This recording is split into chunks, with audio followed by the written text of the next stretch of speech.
so my spot finally cleared up. So here is the video, and I have to go to the bathroom, but I gotta record these videos. I'll say maybe 60% I have to go to the bathroom. How bad I have to go to the bathroom? 60%.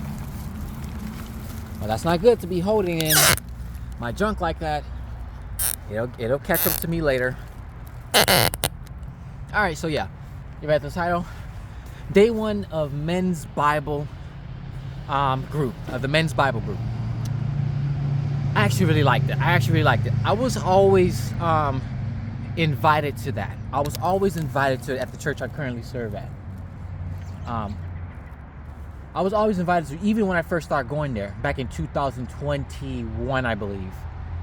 I believe it's 2021. When I believe it's I think it's 2021.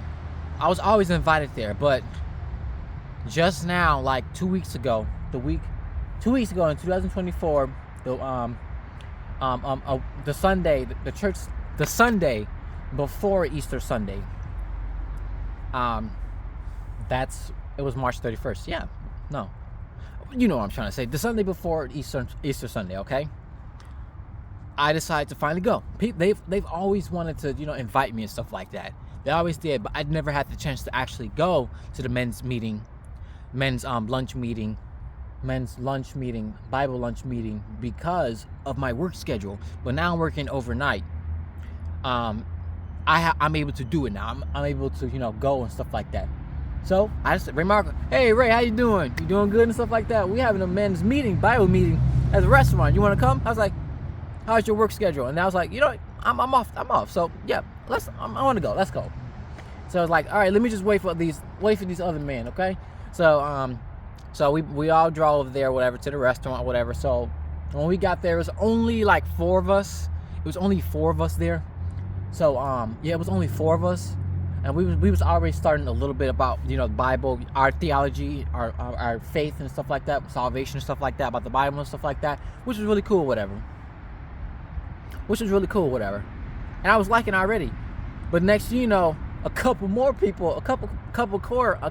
men showed up, and then it became from 4 to 10, 6 extra people, and then we all were just talking about the Bible, salvation and everything. That was really cool and stuff like that. And we as men, Christian men, should be doing, like, fellowshipping with each other, talk about our problems, talk about our faith, talk about our lives as men, Christian men, stuff like that. I like that. I didn't do no talking at all, obviously. Mostly the 19-year-old and the oldest guy. No, the youngest and the oldest guy did most of the talking.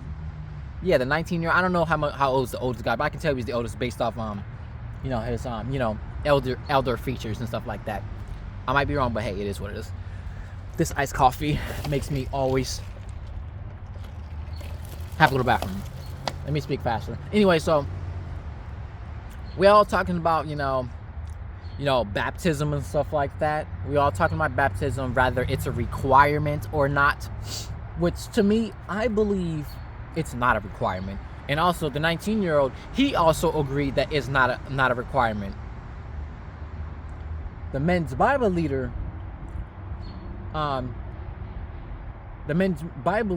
he wasn't really I don't think he was saying it's a requirement to be saved, to receive salvation. You must be baptized in order to receive Jesus' salvation. I don't think that's what he was saying, but I think that's somewhat what he was implying. He didn't mention how he was raised. Him and I technically were raised in similar church environments. Charismatic church environment, so I understand why he believes the way he do. So yeah. But most of us in the men's Bible meeting, men's Bible meeting, most of us agree that it's getting baptized isn't required. But however, I believe if you're a Christian, you should get baptized. As it's been, taught to me, narrowed down to me, that getting baptized is an why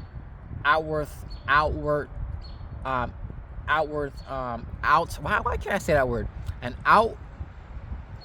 Going public with your face. Going public with your face. An outward expression of going, about your faith, about Jesus Christ. So, yeah, I believe you should be baptized. But me personally, I don't think it's required. But Jesus said we should. I know the Bible does say, unless you're born again, unless you're born with the Spirit and water, you cannot enter the kingdom of heaven. I know Jesus himself said that, so I completely understand why the men's Bible group leader believed that, because Jesus himself said it. But at the same time, when Jesus was on the cross, and the dude that was next to him, I believe on the left side of the cross, of Jesus' left side of the cross, he was the sinner. He completely, I think he killed people. I don't know what that dude did, but he was the sinner. He committed crimes and stuff like that. He deserved his sentence or whatever. He didn't have time to get baptized. And then he said, Jesus, remember me remember me, Jesus, remember me, after we die, or something like that. And Jesus said, you will be with me today in paradise. Versus the other dude on the other side of Jesus' cross, Jesus hanging on the cross, he was, basically mocking Jesus and the other dude, because Jesus wasn't, being a genie. Jesus had a goal. So yeah, we was basically, men's meeting, Bible meeting. We was talking about, salvation and stuff like that. Basically, our main topic was baptism, and what we should do as men, leading and stuff like that. It was really cool. This video I'm probably not gonna be as long, but it was really cool. I really liked it. Day one, I barely did no talking. I did more listening and agreeing, and observing, not necessarily observing, but just doing more listening or whatever of what they were, saying specifically about baptism and salvation and stuff like that, what we should do as men and stuff like that, about our jobs and stuff like that, sharing the gospel and stuff like that as men, especially in today's age or whatever. We were talking about talking about like our culture and stuff like that, business, finances, and money and stuff like that, how we're supposed to, we were just talking about stuff as men, that felt really good, I'm not gonna lie, that felt really good to be a part of that men's, meeting group. The thing is, me personally, I grew up without a male role model, or no kind of male role model. I'm not saying anyone in that group or anyone in my life will become, or I want anyone to become a role model. I'm looking at some truck. I was hoping that wasn't my one of my modern parents up in that truck, because they have every time I see that specific color truck, I'm thinking that's one of my modern parents. I was like, oh shoot, I need to stop recording and delete the video, because I don't want them knowing. Eventually they'll find out about making these videos. They know I'm a YouTuber, but they don't watch my stuff. My stuff is boring to them. I'm autistic, for that matter. Crazy for them. Anyways, yeah, it was just really cool, to be a part of that group.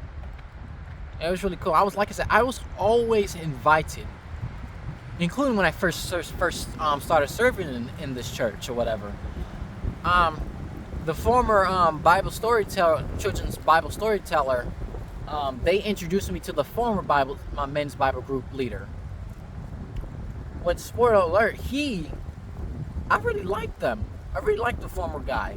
I didn't know he was I didn't know that he was the men's Bible group leader. I knew he was in the group. But I didn't know he was leading it. The main reason why I liked him so much is because he had a specific talent that I really like and really would love to do. Hint, go to my old channel. The reason why I'm not revealing what his other role in the church is because there's a thing about him that I really like about him. He's like very inspirational. Like, you know, he was really cool and everything. Yeah, as Thanos will say, I like him. You know that guy I really liked in church. You know, but he's gone now. Yeah, because he's gone now. You know, he's gone now. He's gone now because of he had to, you know, move closer, you know, with his wife or whatever to another church. So there's that. God, I met him and all that stuff. So yeah, praying for you, best brother. So yeah, it was pretty cool, you know, really cool. And I didn't find out the guy I liked in church, you know, the inspirational guy I liked in church or whatever.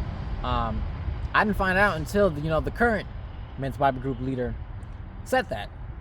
So yeah, he confirmed it. So yeah, that's all I really gotta say. That's all I really gotta say. Yeah, that's all I really gotta say. Yeah. This coming Sunday, I do want to go again. I do want to go. That's for sure. I do want to go. I really do want to go. Yep, I really do. Because you know, I like. I never had, you know,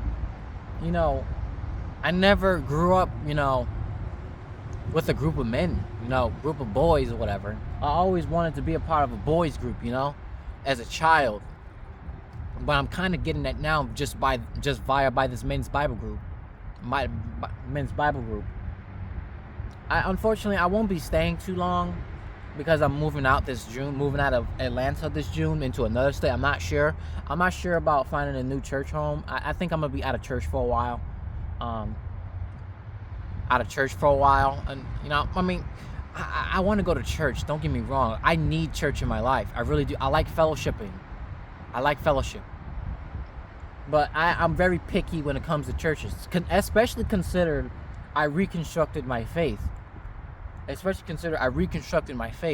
be more New Testament-like. I'm really picky at what church I go to, so I got to be very careful. And thankfully, you know, the pastor and I, when we last talked in the office together, whatever, he said he'd you know, help me find the church as well. Which, you know, I really thank the pastor. But at the same time, I told him the main reason why I don't want to, you know, just go visit a whole bunch of churches when I move is because, honestly, I'm seeing it more as an amusement ride. I have a childhood of visiting a whole bunch of churches, what we called visiting churches back in the day. And I guess that really, you know, made me always constantly judge all these churches I've been to and stuff like that. And I don't want to, you know, repeat that cycle of, you know, going to a whole bunch of churches, different churches and stuff like, just for the amusement and stuff like that. I don't want to do that. I want to be at a church home. I know I've, you know, joined the church staff of my current church, because I wanted to. Don't get me wrong, but like I said, I already knew that I wasn't gonna be staying here too long because I had different plans. But in the meantime, while I'm here, let me just serve. I told the pastor that sooner or later I'm going to be leaving Atlanta, or city outskirts of Atlanta. That's all I gotta say. You know, that was it. I gotta say about the men's Bible group. I really like the men's Bible group. It was really cool. I really do want to, just talk about life in the Bible, with other men, because like I said, I've always wanted to be a part of some male group, but I was by myself as a kid. I was isolated, bullied and stuff like that by my childhood family and school back in the day. So yeah, I don't know if I really want to open up to my men's Bible group about all my insecurities and all my problems, stuff like that, because that's the problem. I don't want to I received a comment in one of my other videos, like it takes a lot to open up about yourself. Yes, but I think it's more work to open up to people in your life, like for real in your life. So yeah, sooner or later I may or may not. Well, I don't know. I gotta fully trust people in order to open up about all my insecurities and all my problems and all my mental problems and stuff like that. So yeah. And even my sinful problems too. So yeah, hint, hint. So yeah, that's it. Thanks for watching. Like, comment, subscribe. I said that weird. Thanks for watching. Like, comment, subscribe.